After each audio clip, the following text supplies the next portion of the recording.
What if the person you trust most has been keeping a secret for a year? Tonight, on Untold Suspense, we're diving into a story that will make... Mark Reynolds had been married to Claire for 11 years, and until the night everything changed, he believed he knew every part of her. He knew she took her coffee black, no sugar, and that she always burned the first pancake on Sunday mornings without fail. He knew she hummed old songs when she thought no one was listening, usually while folding laundry, always slightly off-key. He knew she was afraid of thunderstorms, a fear she'd never fully explained, and that she always slept on the left side of the bed. Even on the rare nights he wasn't home. He knew the small scar above her eyebrow was from a bicycle accident when she was 9, and he knew she cried at the end of nearly every movie, even the bad ones. 11 years is a long time. Long enough to believe you know someone completely. Long enough to stop looking closely, because you assume there's nothing left to find. But there is a difference between knowing someone's habits and knowing who they really are. Mark was about to learn that difference the hard way, and it would begin with something so small he almost didn't notice it at all. It started with a phone. Claire had 2 phones. She'd always had 2. One for work, one personal, and Mark had never thought twice about it. She worked in pharmaceutical sales, traveling often, meeting with doctors and hospital administrators across 3 states. A second phone made practical sense. She'd explained it to him years ago, back when they were still new enough to explain things to each other without being asked.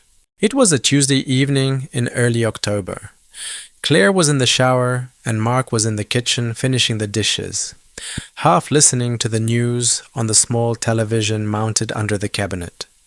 Her work phone buzzed against the counter, screen lighting up in the dim kitchen. Mark wasn't the type to check his wife's messages. In 11 years of marriage, he never had. Not out of principle exactly, but because it had simply never occurred to him that he needed to. But the screen was right there, glowing, and his eyes landed on it before he could stop himself. It was a single line, from a contact saved only as R. Is he still asking questions? Mark stood very still, a dish towel in his hand, water still running in the sink. He read the message twice, then a third time, as if rereading it might reveal a different meaning hidden beneath the words. He thought about who he might refer to.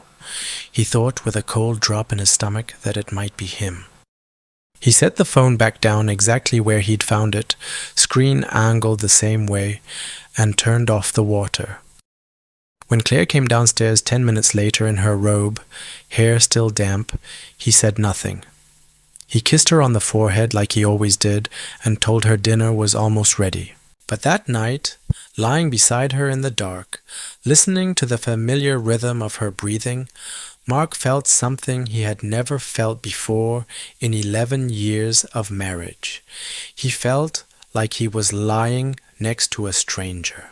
But the small inconsistencies kept piling up, one on top of another, until Mark, a man who trusted numbers far more than feelings, a man who had built an entire career on the belief that if you looked closely enough, everything eventually added up, decided he needed the picture to make sense.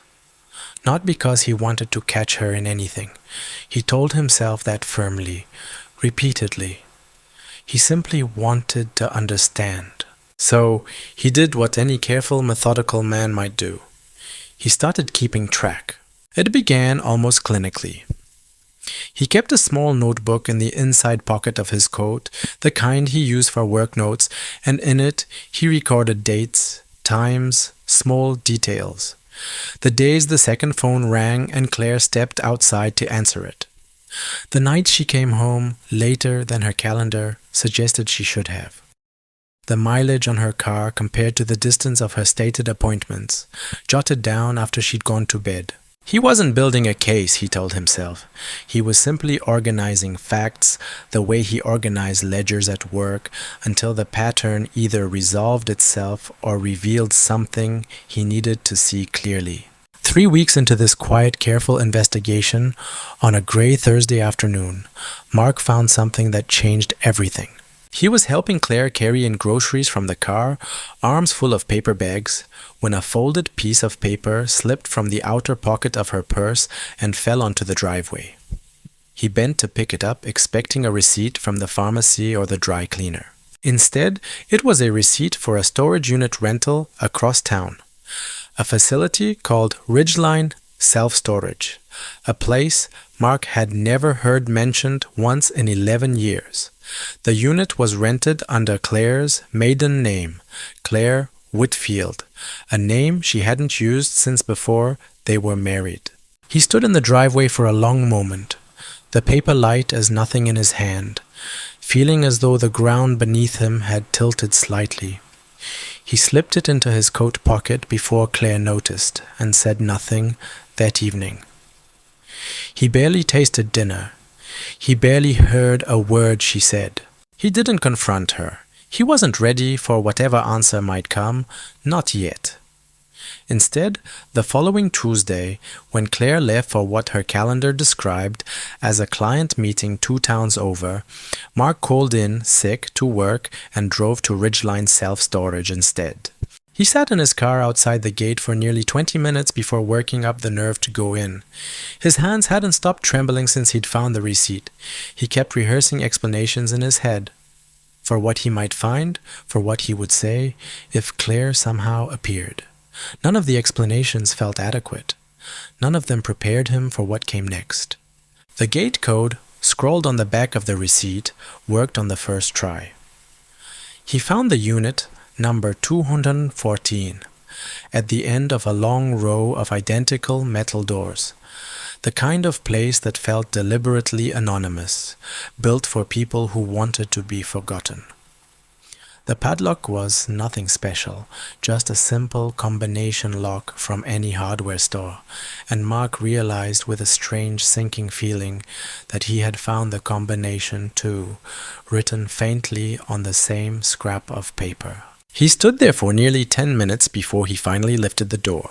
He didn't know what he expected.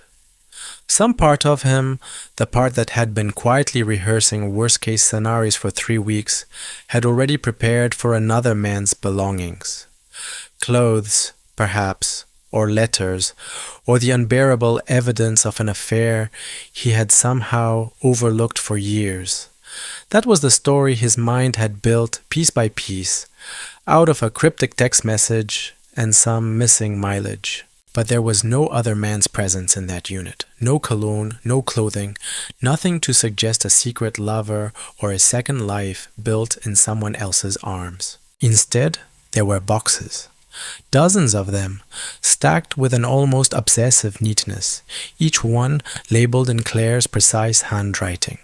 Financial documents, bank statements from accounts Mark didn't recognize, accounts that weren't part of their shared finances. Folders thick with printed emails, and in the back corner, half hidden beneath a moving blanket, a locked metal case. Mark's hands shook badly as he worked the case open, using a small key he'd found weeks earlier in the back of Claire's desk drawer. One he'd taken on a hunch he hadn't fully understood until this moment. Inside were photographs. Surveillance-style photographs, grainy and clearly taken from a distance, showing a man Mark didn't recognize. Mid-50s, silver-haired, always photographed outside the same glass-fronted corporate building. Attached to the photographs with a binder clip were printed emails, spreadsheets of financial records, and pages of handwritten notes in Claire's unmistakable handwriting. Dates, times. The names of pharmaceutical executives Mark had never heard her mention. References again and again to falsified clinical trial data. It took Mark almost an hour, sitting cross-legged on the cold concrete floor of that storage unit, with the metal case open in his lap, to piece together what he was looking at. Claire wasn't having an affair. She was investigating one, though not the kind Mark had feared. Not a romantic affair, but a corporate one, a betrayal of an entirely different kind. For nearly a year, it seemed, Claire had been quietly gathering evidence that her own company was manipulating clinical trial results in order to push a dangerous new drug through FDA approval faster than safety data actually justified. The silver-haired man in the photographs was the company's vice president of research, a man Claire's notes referred to only as R, the same initial that had haunted Mark for 3 sleepless weeks. He appeared, according to her meticulous notes, to be the person orchestrating the falsification at the center of it all. The messages Mark had glimpsed, the secretive phone calls from the garage, the mileage on her car that never quite matched her stated appointments. None of it had ever been about hiding an affair. It had been about protecting evidence, carefully, methodically, in a way that mirrored the very instincts Mark himself had used to try to uncover her. And though he wouldn't fully understand this until later that evening, it had also been about protecting her family from whatever might happen if the wrong people discovered what she knew. When Claire came home that evening, earlier than expected, she found her husband sitting at the kitchen table with the open metal case in front of him. Photographs and financial records spread across the surface, where their family had eaten dinner for over a decade. She didn't yell. She didn't deny anything, didn't reach for an excuse or a lie the way Mark had half expected, had almost braced himself for. She simply stopped in the doorway for a long moment, taking in the scene, and then quietly pulled out the chair across from him and sat down. For the first time in months, she told him everything.